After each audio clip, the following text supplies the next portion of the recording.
Air Force's Top Gun, the Sukhoi 30 fighter blasting off for a night mission.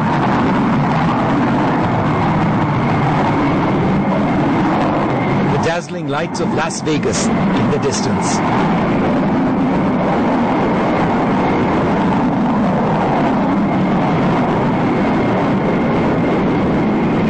Joining the Sukhoi, the best of the West.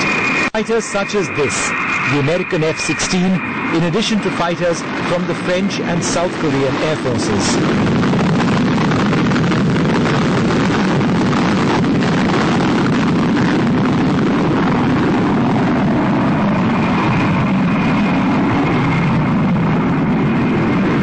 It's all a part of Red Flag 2008, the world's most advanced aerial exercises held here at the Nellis Air Force Base in the Nevada desert. Whenever one speaks about the Indo-US strategic equation, one often speaks about the nuclear deal. But perhaps the most visible example of that close strategic relationship is in the field of military-to-military cooperation. Exercises like this at Red Flag 2008 are exercises the United States reserves for only its closest allies. India is now considered among them. So what's so special about Red Flag? Did the IAF really need to send 247 personnel, 9 Sukhois, 2 tankers and a heavy transport halfway across the world? In one word, yes. And here's why.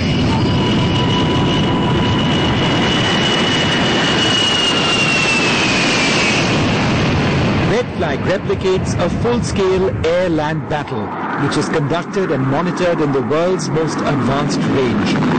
Every move of a fighter is detected real-time, and the complete three-dimensional picture of the battle being waged is available to exercise observers on screens. Checked in as well, correct? Mission results are instantaneous.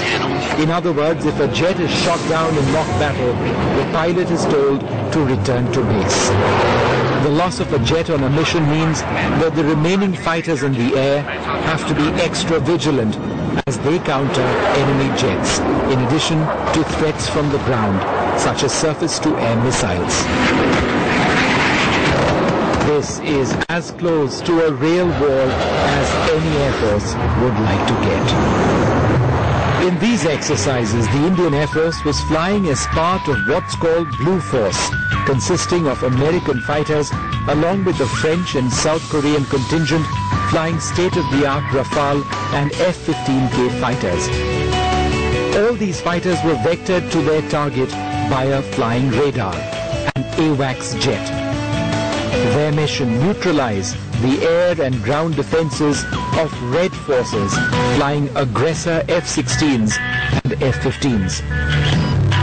In other words, Indian Air Force Sukhoi 30s, along with their allies in Blue Force, were tasked to destroy Red Force surface-to-air missiles, in addition to taking on Red Force fighters, which were trying to intercept them. Helping them to do this, para-commandos of the Indian Air Force called the Garud Force. Their task: help destroy enemy airfields. So how exactly do you put together a multinational military coalition and expect them to fight together in the world's most challenging environment? That perhaps is the biggest challenge.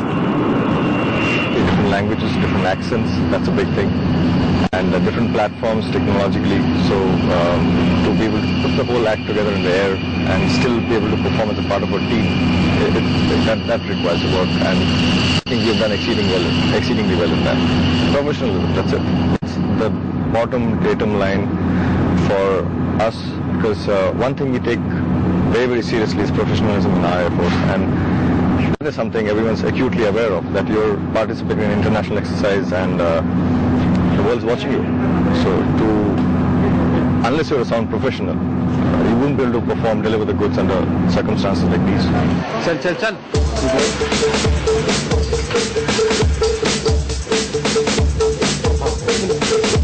For the Indian Air Force, there was a lot at stake in these exercises.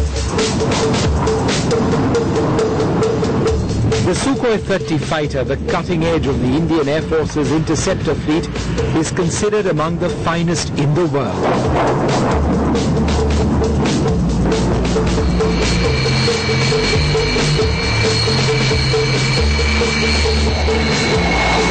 Knocking out the Russian-designed jet in mock air combat would be a real feather in the cap for any aggressor fighter pilot worth his salt.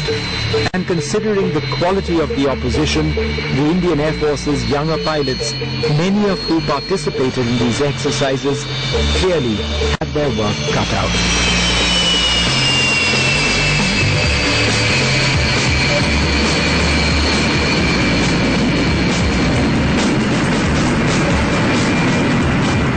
Identified a squadron about a year and a half before the exercise, and we kind of froze the aircrew.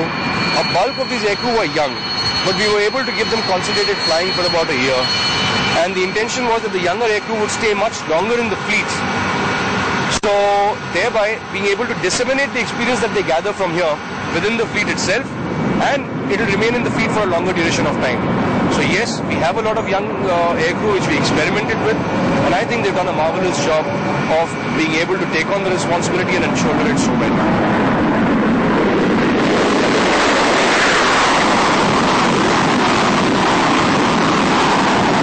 So just how did the Indian Air Force fare at Red Flag? Well, over the last several years, international observers have been surprised at the performance of the Indian Air Force's pilots in multinational exercises. For an Air Force which developed its techniques in isolation through the years of the Cold War, the IAF's top guns have consistently been able to perform better than their training partners across many forces. And at Red Flag it was much the same. And though the Air Force insists that these exercises are for training purposes only, there's always bound to be an underlying element of rivalry among highly skilled aviators from different air forces. Senior American officials guiding these exercises were unequivocal in their praise of the Indian Air Force's air warriors, appreciating the lengthy preparation process the IAF was involved in ahead of Red Flag 2008.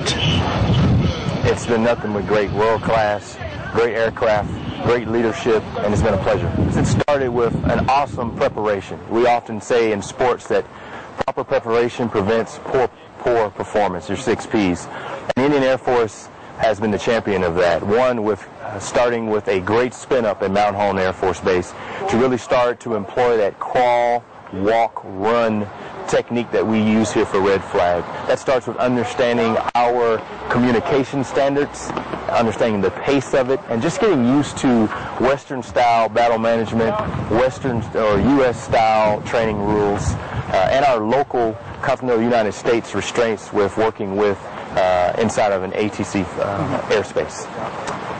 Once they arrived here at the Flag, it was obvious that they got world-class training at Mount Holm because they were spot on, ready to really run ahead of the rest of the pack.